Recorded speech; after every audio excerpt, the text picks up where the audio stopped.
Your weather first with Storm Team 5. Good evening, I'm meteorologist Ryan Morrison. It was a sunny and dry start to the weekend. As we take a look at our current temperatures outside, we're in the mid-60s away from the lakeshore, a little bit cooler on the lakeshore in the upper 50s with that onshore breeze.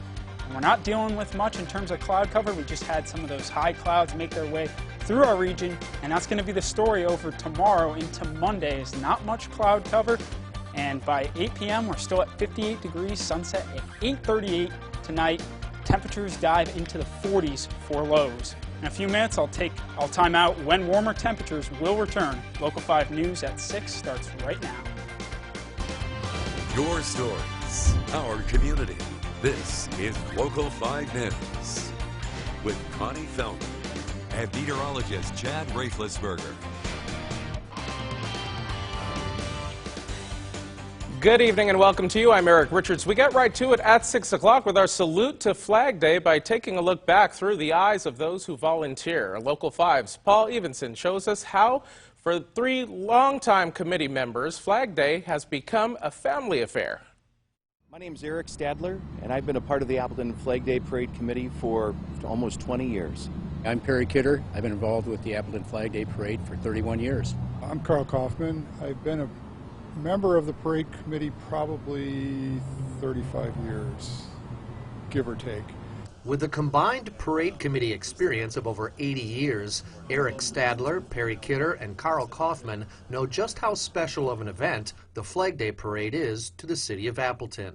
You think back on days where this was a family event. I mean, they would have a picnic around this, or they'd have a big family gathering in their yards, and you think, wow, this is pretty special. It makes it really a special event for those of us that have been able to do it. The parade committee has seen several multi-generational families volunteer, and it's that sense of family that has kept them all involved year after year. Even though we're not related by blood, it's a family that has a passion for making sure that we're honoring the flag and those that stand proudly for the flag and all the things that the flag means to us and should mean to us. All 3 point to the year following 9/11 as one of the most meaningful to date. As the committee, we walk at the end of the parade, so you get a chance to see the people's faces, and here's thousands of faces. And after 9/11, I really don't think there was a dry eye on the street.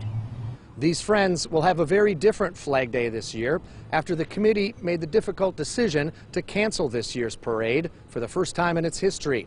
A parade as unique as the community it winds through. I think that that's what's so unique about Appleton is we're a little big city, and we still have a parade where when that flag goes down the street, people stand up and they know to. It's moving. And it gives you hope that even with what we have going on today in our society, that there's hope. And I'm really sad that we can't do it this year for that reason. In Appleton, Paul Evenson, Local 5 News. We thank Paul for that. Now, due to the pandemic, there will be no Appleton Flag Day Parade this year, but the city of Appleton and Local 5 still want to honor the flag. So tonight, you can tune in for our hour-long special on the Appleton Flag Day Parade. We'll be looking back at past parades as well and looking ahead to the future.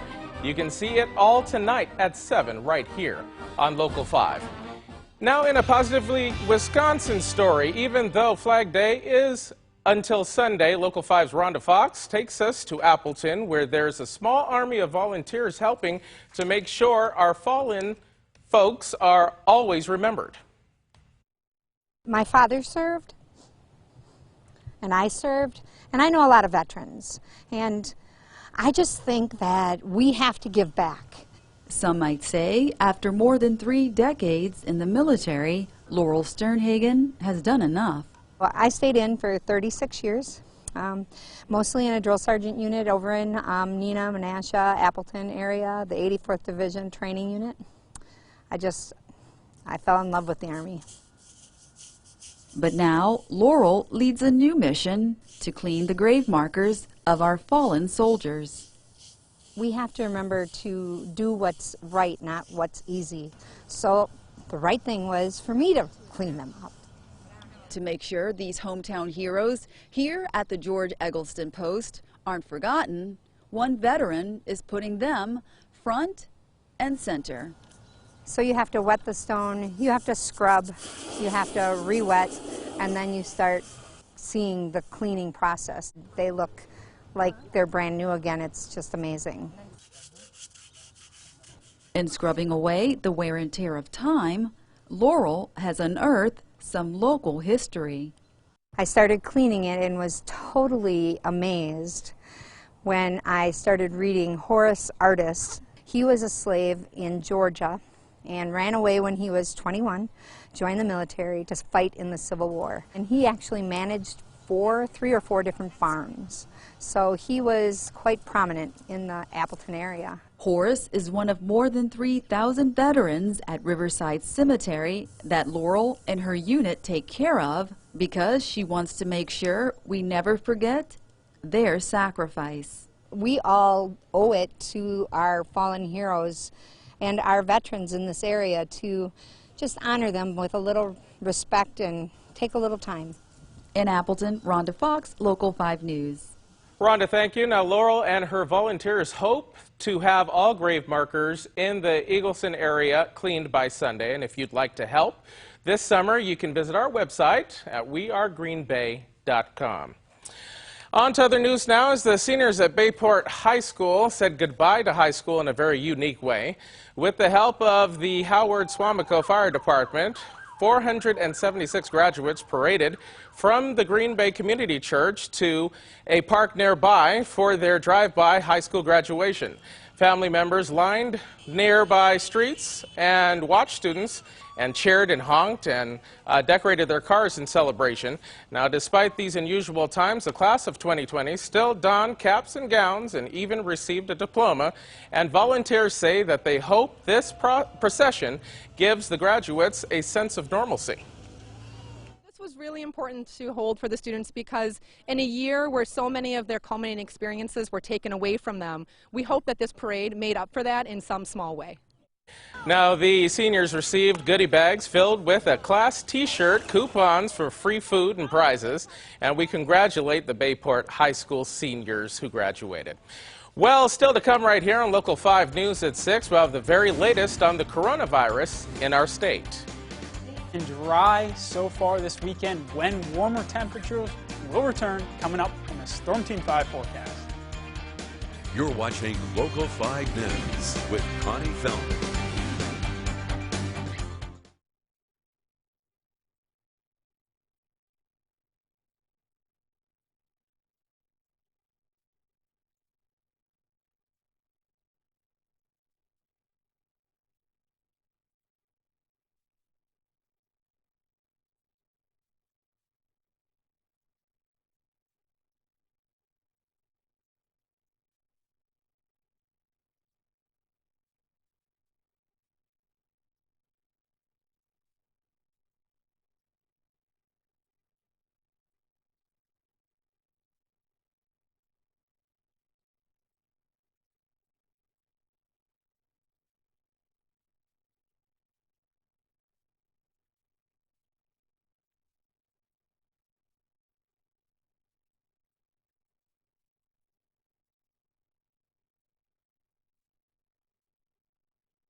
And now, from the area's certified most accurate forecast, 8 years in a row, meteorologist Ryan Morse.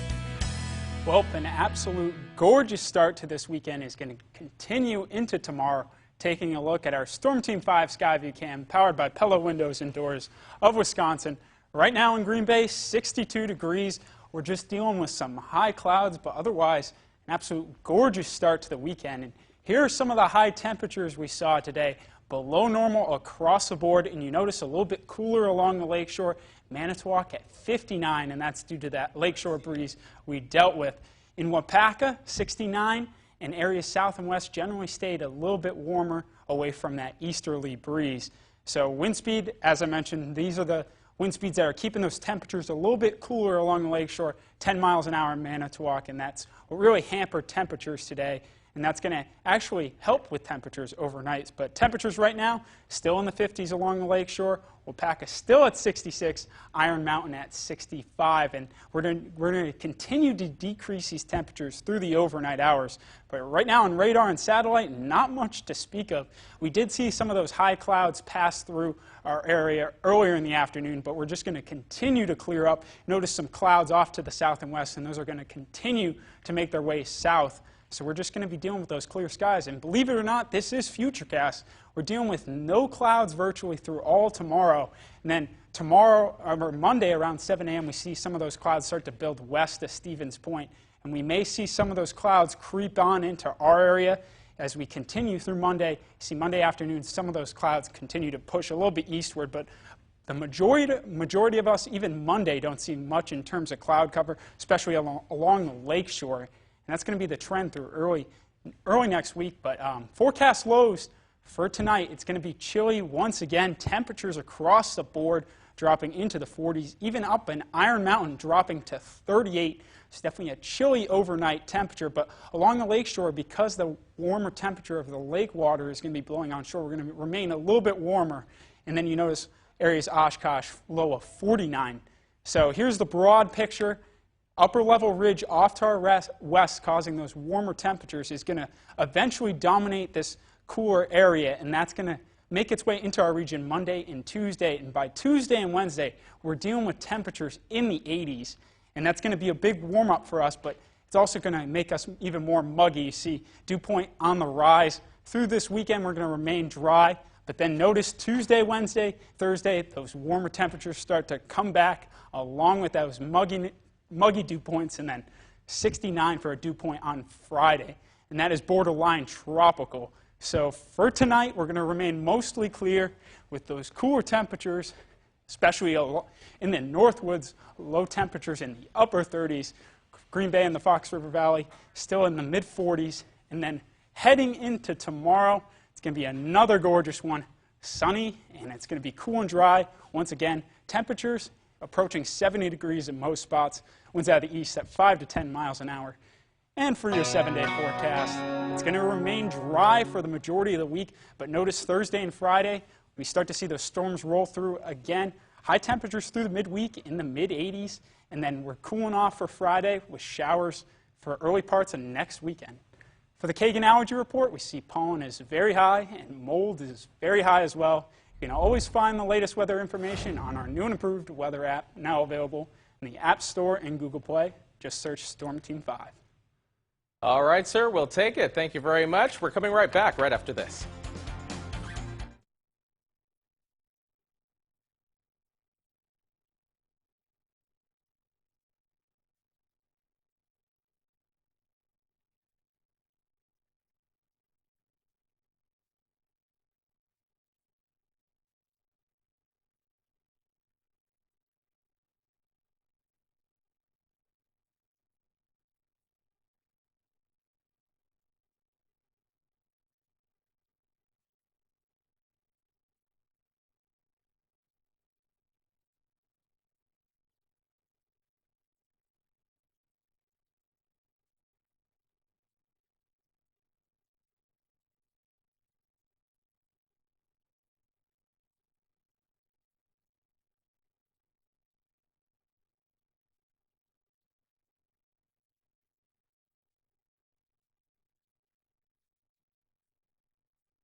1-2, Matt from the Sports Wall. Mic check, Matt. 1-2, mic check.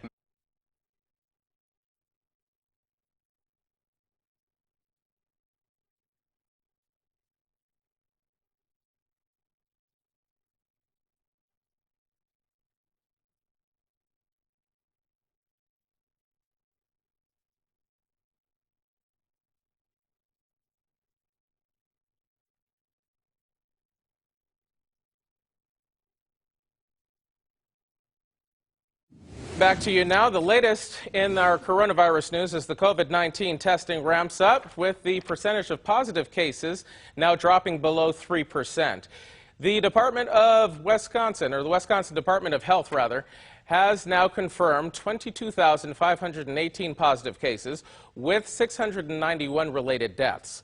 Of the test results available today, 2.4% of the tests were positive, and 69% of the confirmed positive cases have recovered.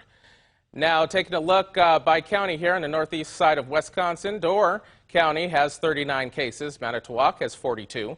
Fond du Lac has 259, Outagamie has 331, Winnebago's at 506, and Brown County now sits at 2,458.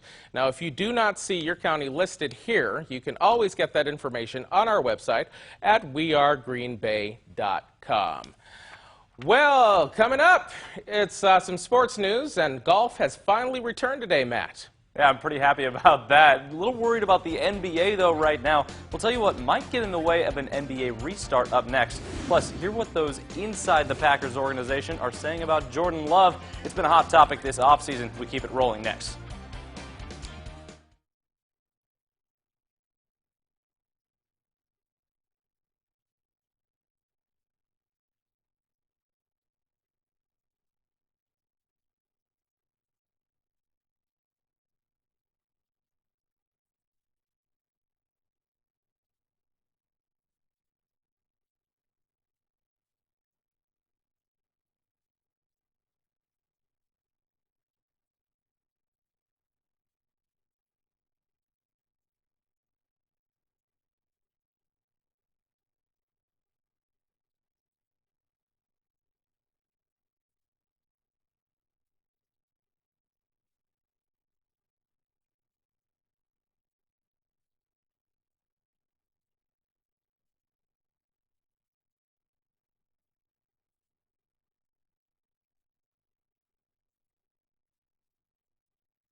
And now Local 5 Sports with Matt Reynolds. It's been a very different offseason for NFL teams in 2020. Virtual meetings, no OTAs, really no in-person contact of any kind due to the pandemic. But with sports taking the spring off, the league continues to dominate headlines. There was no bigger story for football this spring than the Packers drafting quarterback Jordan Love. Everyone's got a take on when and how Green Bay will make a QB transition, but who better to ask than someone who saw the Favre-Rodgers transition firsthand? Sports director Burke Griffin sits down with Packers radio voice Wayne Larrabee. What is your take on the Packers moving up to get Jordan Love? Well, I think it was a move, obviously. You know, it's funny, Burke, I wasn't as surprised with that move as I was another move later in the draft because they love his tools. They love his makeup. They love the things that they have that they can work with. And, you know, so when they made that choice, did I want to see – I'm like everybody else. I wanted to see a wide receiver, but by no means was I surprised. And I think they made a great choice for the future. Only time will tell, of course. Do you think it'll play out kind of like Tom Brady or even Brett Favre, where he finishes his career somewhere else? Well, you know, it's interesting, you know, but I think we're a long way from that, Burke. I really do. I think we've got, you know, at least 3 more years of Aaron Rodgers. I hope 4, because I think he's going to play very well. But, you know, again, I think when you're the organization and you're looking, you see this quarterback, you say, hey, we'd love to work with him. We think this guy could be really good someday. You get a chance to draft him. I think you worry about the business end of it later, and you get this talent into your house and you see what you can do with it. You know, maybe Jordan Love doesn't pan out, or maybe he does. Maybe Aaron Rodgers is lights out for 3 or 4 years in a row and you win a couple of Super Bowls. Then what do? Those are good problems to have, to be honest with you. All right, thanks for that, Burke. Splash pick at a position like that, likely to turn some heads from current Packers. We heard from Rodgers for the first time a few weeks ago, but what do his teammates have to say about the pick and how is QB1 responding to a little competition? Here's David Bakhtiari. I was more shocked that they traded up, but I mean, how I feel about the pick doesn't really matter because I'm not in charge of building of the roster. So my goal is my job is to protect the quarterback and open up holes in the run game and do my job and make sure I'm out there on Sundays. That's what my job title is. So I try to do that to the best of my ability and only control what I can control. What I expect from Aaron, I can just reflect on even today. You know, we were out there running around today on our conditioning day, and guy still got his wheels. I'm proud of him on that end, and we still compete, and I know that fire still burns in him deep. He's the most competitive person I've met. Yeah, so I always expect the most out of him because I know, at least for my expectations, that he can deliver on that end. So obviously a lot of positive forward momentum toward the NFL season for these players. Meanwhile, in basketball, it was announced this week the NBA would be returning at the end of July. But as of this weekend, concerns raised by the players could cause those plans to change. According to a report by ESPN's Adrian Wojnarowski, Brooklyn Nets star Kyrie Irving is leading discussions against a possible return. Now, it should be noted the point guard is out for the season anyway after shoulder surgery, but Irving's concerns center around taking attention away from the Black Lives Matter movement and back to the basketball court. Certainly a situation we're keeping an eye on.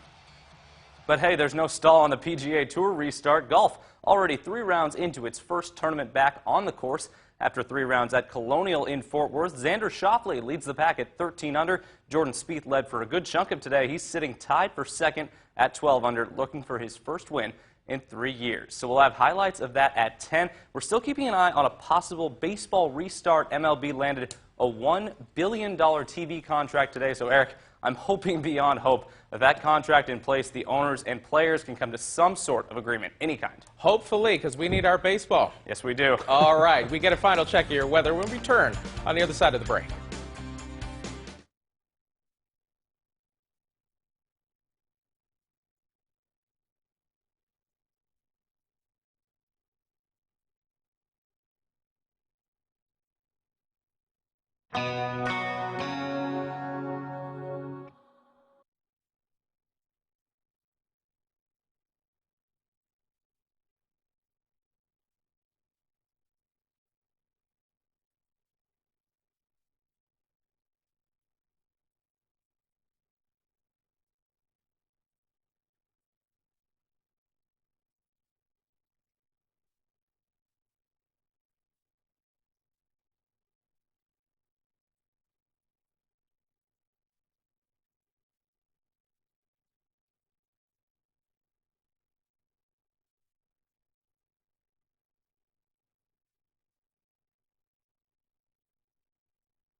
Closed captioning is sponsored by Fox Valley Surgical Associates.